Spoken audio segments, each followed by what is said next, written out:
네. 불타는 금요일 이 밤에도 말씀과 은혜를 삼하여 주님 앞에 나오신 우리 성도님들 환영합니다. 오늘도 말씀으로 은혜 받고 기도로 응답받는 이 밤이 되시기를 주님의 이름으로 축복합니다. 예. 자, 오늘 본문에 보니까 짐이라는 단어가 나옵니다. 짐이 몇 번 나오나요? 짐. 예. 두 번 나오죠? 예. 2절에 짐을 서로 지라. 그 다음에 5절에 짐을 지라. 짐을 지라는 이야기가 나옵니다. 그리고 저는 제목은 성숙한 동행으로 정했습니다. 같이 한번 보도록 하겠습니다. 우리가 짐이라는 단어는 정말 짐, 이 로드, 이 짐이라는 단어를 들으면 일단 부담을 느낍니다. 짐. 부모와 자식이든 친구 사이든 교회에서 우리 성도들 사이든 간에 짐이라는 단어가 가운데 나와 있으면 왠지 부담을 느끼고 불편합니다. 그렇지 않나요? 저만 그런가요? 예. 우리가 길을 가다가 또 내가 힘들 때 짐을 맡기고 싶을 때 참 말이 망설여지고 내 짐을 맡기고 싶을 때 내가 망설여지고 또 내가 짐을 맡겼을 때 그 사람이 힘들할까 싶어서 그 자체가 짐이 되기도 합니다. 오늘 그런데 본문에서는 짐이란 단어가 두 번 나오면서 우리에게 많은 생각을 가지게 합니다. 그리고 두 사람 사이에서 또 나와 여러 사람 사이에서 짐을 오래 가지고 가면 아무래도 그 짐 때문에 우리들의 관계가 깨어질 수도 있습니다. 또 미안해서 서로가 힘들어집니다. 짐을 나누어 가신다는 것은 정말 쉬운 일은 아닙니다. 내가 무거운 짐을 들고 갈 때에 누군가가 내 짐을 그냥 들어주면 얼마나 감사하겠습니까? 저 사람이 힘들어 보여서 내 짐을 들어주면 감사하지만 저 사람이 들어주지 않은데 내가 짐을 맡길 때 그 마음은 정말 힘들죠. 그래서 우리는 남에게 짐을 주는 것도 내가 짐을 또 받는 것도 부담을 가집니다. 그러나 우리가 평생을 살면서 짐을 지지 않고 살 수가 있습니까? 남에게 짐을 질 수밖에 없는 우리의 인생입니다. 그 인생을 우리가 만들어 가야 되는 거죠.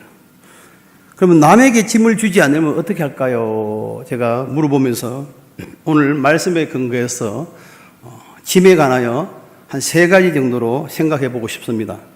첫째는 남에게 짐을 주지 않으려면 온유한 심령으로 남에게 상처를 주면 안 됩니다. 남에게 상처를 주면 그것이 그 사람의 짐이 되죠. 또 그 사람이 짐을 지었을 때 또 나에게 짐으로 돌아올 겁니다. 오늘 말씀 1절에 보니까 온유한 심령으로 그러한 자를 바로잡아가라. 온유한 심령으로 남에게 상처를 주지 말아야겠다 생각이 됩니다. 우리는 태어날 때부터 부모와 자식으로 만남이 시작됩니다. 가족이라는 울타리가 형성되면서 싫든 좋든 간에 부모와 자식은 서로가 만났습니다. 부모는 부모의 도리를 다 해야 되고 또 자식은 자식의 도리를 다 해야 됩니다. 그러나 그 가족이 부모든 자식이든 자기 자신의 도리를 하지 못하면 그때부터는 서로가 부담이 됩니다. 부모와 자식 간에도 서로 부담이 되는 거죠. 그리고 그게 심각해지면 죄책감으로 부모든 자식이든 죄책감으로 오는 것이죠. 우리는 자꾸 남들과 비교하며 살게 됩니다. 비교하면 서로의 짐이 될 수밖에 없는데 남들과 비교하게 됩니다. 부모가 남의 자식하고 내 자식을 비교할 때 힘들어집니다. 어느 날 옆집에 철수란 애를 봤는데 우리 교회 장로님 철수가 아니고 보통 철수가 영이니까 들었습니다. 철수를 봤는데 얘가 비싼 메이커 옷을 입고 다녔습니다. 그러나 내 자식을 보니까 비교가 되죠. 내 자식을 보니까 상표가 없는 시장에서 파는 옷을 사줄 수밖에 없는 형편이에요. 그래서 그걸 내가 사줬어요. 옆집에는 비싼 메이커 입고 있고 내 자식은 그냥 상표도 없는 이름이 없는 옷을 사줬어요. 그럴 때 내 자식이 어머니 감사해요. 이 옷을 주셔서 감사해요. 이렇게 말하면 얼마나 좋겠습니까? 그렇게 말하는 자식이 몇 명 있을까요? 물론 나이에 따라서 다르겠죠. 성숙기에 따라 다르겠지만. 그때 그 자녀는 엄마는 매일 나는 상표도 너무만 사주냐고, 내가 부끄럽고 쪽팔려서 학교를 못 가겠다고. 이렇게 우리 어릴수록 그런 말을 하겠죠. 그럴 때 그 애가 울면은 그 부모의 마음은 얼마나 힘들겠습니까? 자식에게 좋은 것 안 해주고 못 해준 그 부모의 마음은 아픕니다. 이럴 때 부모의 마음은 가슴이 찢어지고 눈물이 나는 거죠. 그 아픈 마음은 짐으로 남는 거죠. 또 반대로 자식도 부모를 보면서 마음이 아플 때가 많습니다. 부모가 남의 자식과 내 자식을 비교하듯이 또 자식도 남의 부모와 내 부모를 비교할 수가 있습니다. 그럴 때 힘들어집니다. 어느 날 학교에서 기말고사를 봤는데 옆에 영희보다도 수학 점수가 더 40점이나 더 내려갔어요. 야, 이거 들고 집에 가면은 또 부모님한테 한 소리 듣겠다. 부끄러워하고 있죠. 그럴 때 아빠가, 영희야, 그럴 수도 있지 뭐. 그럴 때도 있는 거야. 야, 네가 누구 닮았겠니? 내 닮아서 그런 걸 내가 뭐 어떻게 원망하겠니? 그럴 수 있어. 이렇게 말하면 좋은데 너는 학원 보내줘. 내가 네 밑에 들어간 돈이 얼만데 공부할 때 공부 안 하고. 이게 뭐야, 이게 뭐야. 영희는 이렇게 공부를 잘했는데. 이렇게 말한다면은 그 자녀의 마음은 힘이 들고 부담이 되는 거죠. 그럴 때 가족은 균형이 깨어지고 대화가 단절됩니다. 자, 우리가 어떤 말을 하느냐, 어떤 이야기 하느냐에 따라서 상처가 되고 위로가 되고 기쁨이 되고 감사가 되는 거죠. 결국 자식과 부모에도 서로가 짐을 질 수 있는 일이 생기는 겁니다.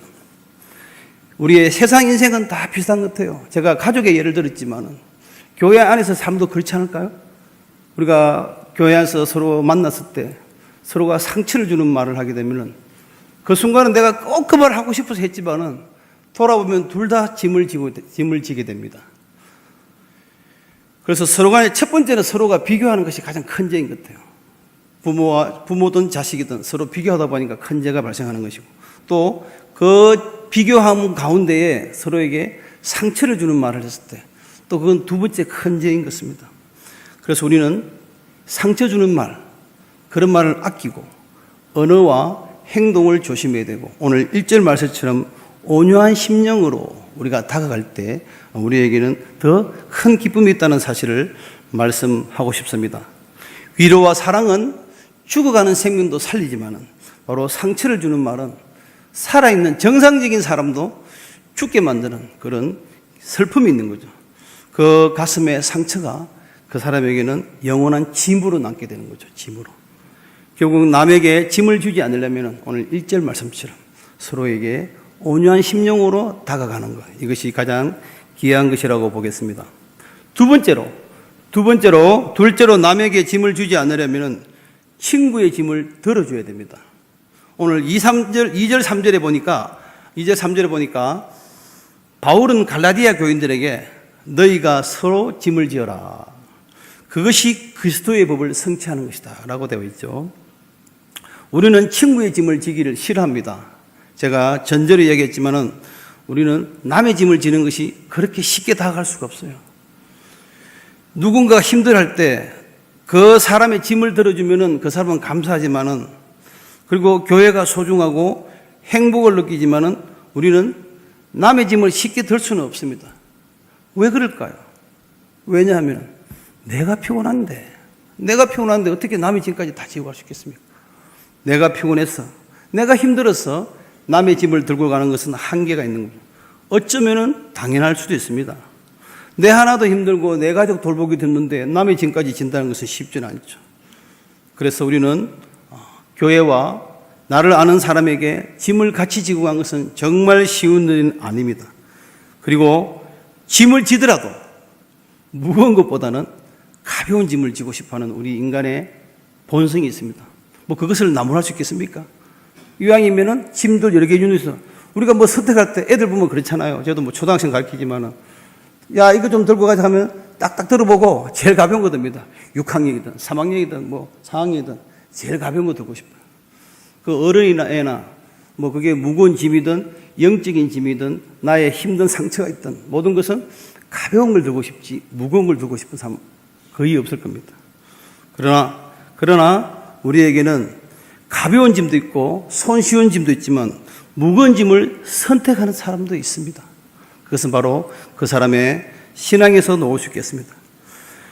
자신의 그릇과 자신의 믿음이 성장하기를 위한다면 무거운 짐을 지는 것이 더 아름다울 수 있습니다. 큰 일을 치른 사람은 작은 일을 치를 때 우습게 보입니다. 그러나 늘 작은 짐, 작은 일만 치른 사람은 큰 일을 만나면 당하고 넘어지고 쓰러지고 힘들어질 수 있습니다. 차라리 큰 짐을 진 사람은 더 마음이 편해질 수 있는 거죠. 큰 짐을 많이 지본 사람은 어려움과 고난이 닥쳐도 그것을 잘 감당할 수 있는 것입니다. 짐을 지는 것은 부담스럽고 힘들어 보이지만 그러나 큰 짐을 진 사람은 오히려 더 기쁨을 가집니다. 자기 스스로에게 기쁨을 얻을 수 있죠. 또 작은 짐만 진 사람들은 요령과 눈치만 들어가지고 어떻게 하면 가벼운 걸 선택할 수 있을까? 뭔가 가벼워 보이는 그것만 생각하게 되는 오히려 믿음이 더 연약해집니다. 결국은 그런 사람은 발전이 없고 퇴보하게 됩니다.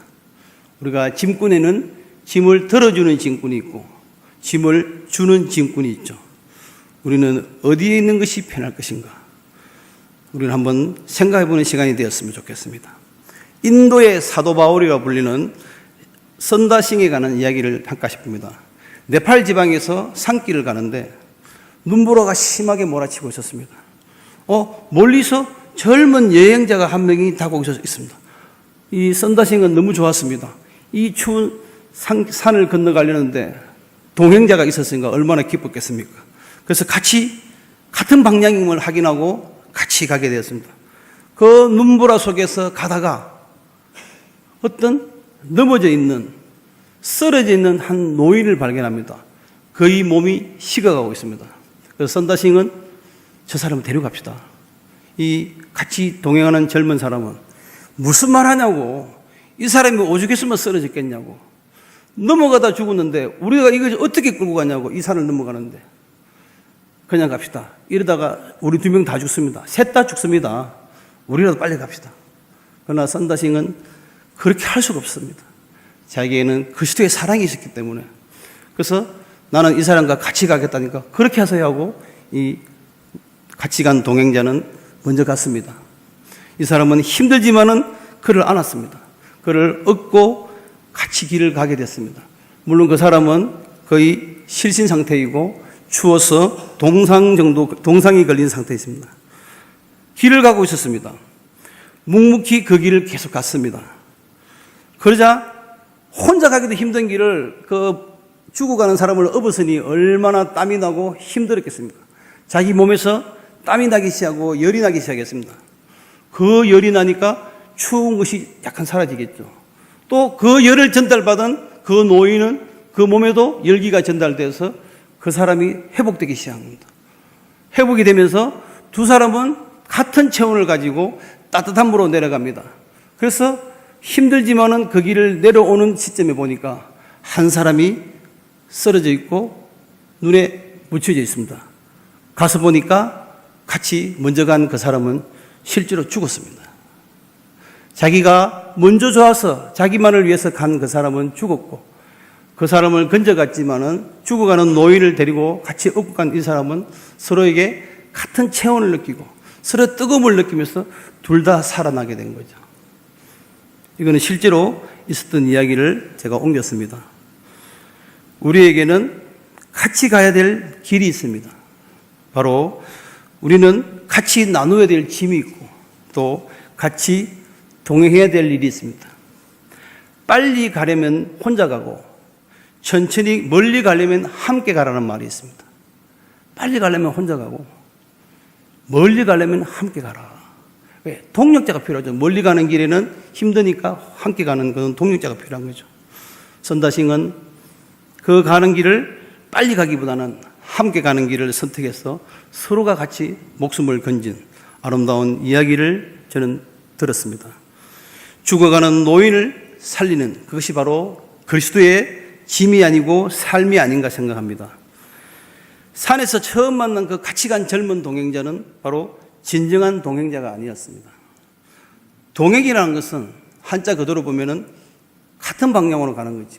같은 방향으로 가는 것이 바로 동행입니다. 그러나 진정한 동행은 같은 방향으로 같이 간다 해서 동행이 아닙니다. 그것은 바로 동행이 아니고 더 중요한 것은 같이 가는 게 중요한 것이 아니라 같은 마음과 같은 생각을 가지고 갈 때 그것이 동행입니다. 아무리 같이 둘이 걸어가도 생각이 다르면 언젠가는 문제가 발생합니다. 같은 마음으로 같은 길을 가는 것이 진정한 동행이고 오늘 제가 제목으로 정한 성숙한 동행이라고 저는 생각합니다. 부부가 평생을 같이 살고 갑니다. 둘이 같이 살아도 같은 길을 가고 있어도 서로 생각이 다르고 서로 마음이 다르면 그 삶이 얼마나 힘들겠어요. 그것은 바로 적과의 동침이에요. 같이 동침하지만은 적을 두고 있는 겁니다. 서로의 생각이 다르고 서로의 마음이 다른데 그것은 진정한 동행이 아니고 불행한 동행입니다. 우리가 동행한다는 것은 같은 마음, 같은 뜻으로 그 같은 마음과 같은 뜻은 바로 그리스도에 향하는 그리스도의 사랑이고 그리스도의 마음으로 우리가 그리스도의 마음과 그리스도의 사랑을 가지고 그리스도의 짐을 가지고 가면 그것은 같은 마음으로 가는 거고 같은 짐을 지고 가는 거고 그것이 바로 성숙한 동행이라고 저는 생각합니다. 교회에서 같은 부서에서 일하고 또 같은 전도에서 일하고 또 같은 전도팀에서 일하고 같이 일은 하고 있어도 서로 같은 마음을 갖지 못하면은 성숙한 동행이 아닙니다. 그것은 서로에게 짐을 주고 있는 겁니다. 짐을 나누어 지고 있는 것이 아니라 짐을 더 주고 있는 것이죠. 그래서 우리는 어차피 같이 동행하고 갑니다. 이 교회에 같이 동행해 갈 때 성숙한 동행인이 될 수 있도록 서로가 같은 마음을 가지고 조금 자기 자신을 양보하고 생각이 서로 다르더라도 조금 더 내 자신을 내려놓고 저 사람 마음이 오죽하면 저렇게 했나 서로가 안아주고 배려하고 생각할 때에 우리는 성숙한 동행이라고 저는 생각합니다. 그래서 같은 마음, 같은 생각으로 하나님을 향하는 그리스도의 마음을 갖는 저와 여러분이 되시기를 바라겠습니다. 우리가 죄를 지은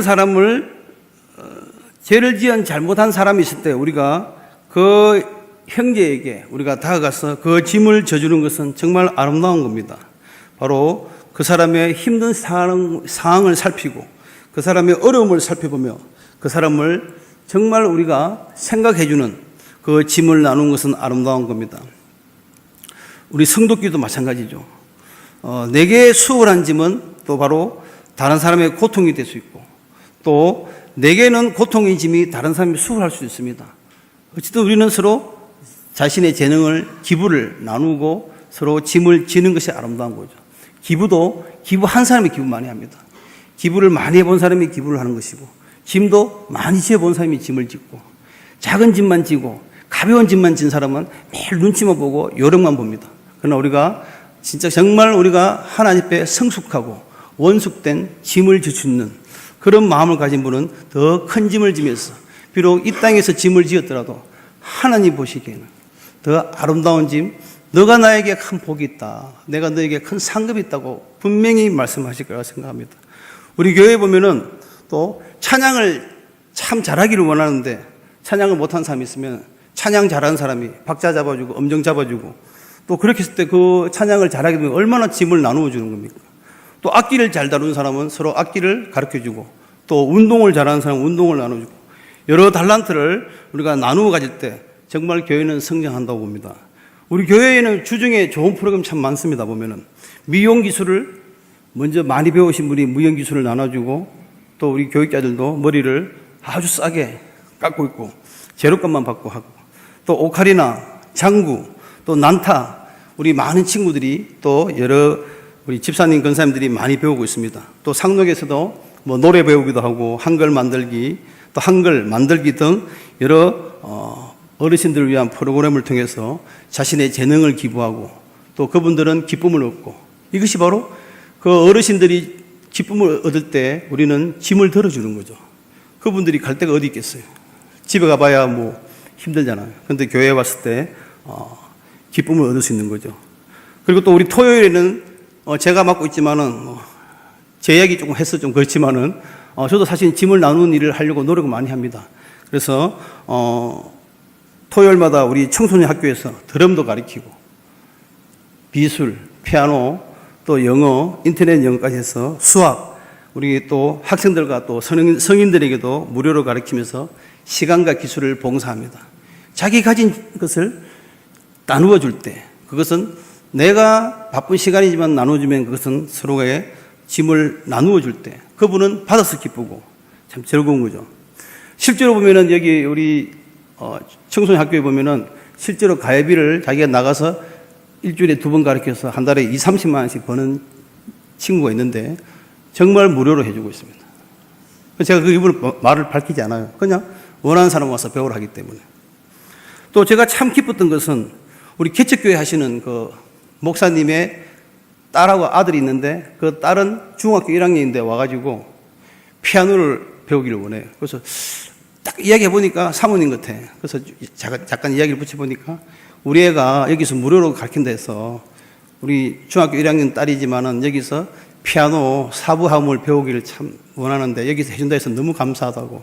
그래서 얘를 잘 키워서 우리 교회에, 개척교회 우리 교회 가서 피아노 반주를 시키고 싶다고. 너무 감사하다고 할 때. 큰 교회가 작은 교회를 도와주고 또 힘들어하는 사람을 짐을 나눠줄 때 그 기쁨을 갖는 것. 정말 저는 참 보람을 느꼈습니다. 이렇게 우리가 좋은 일을 많이 할 수 있다는 것 참 기쁜 거죠.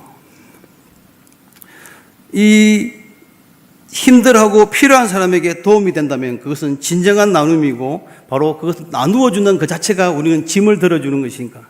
그리고 또 그리스도 안에서 같은 마음으로 가기 때문에 바로 이것이 성숙한 저는 동행으로 보고 있습니다. 마지막으로 세 번째, 남에게 짐을 주지 않으려면은 자기의 짐을 지고 갈 수 있어야 됩니다. 5절에 보니까 각각 자기의 짐을 지고 가라. 자기의 짐을 질 책임과 의무가 우리에게 있는 것입니다. 바울은 평생을 살면서 남에게 짐을 지우기보다는 많은 짐을 덜어다 주었죠. 많은 짐을 자기가 갖고 있습니다. 심지어는 남에게 피해를 줄까봐 자기 스스로 천막 치는 기술을 배워서 그거로 생계를 유지하면서 피해를 최대한 주지 않으려고 했습니다.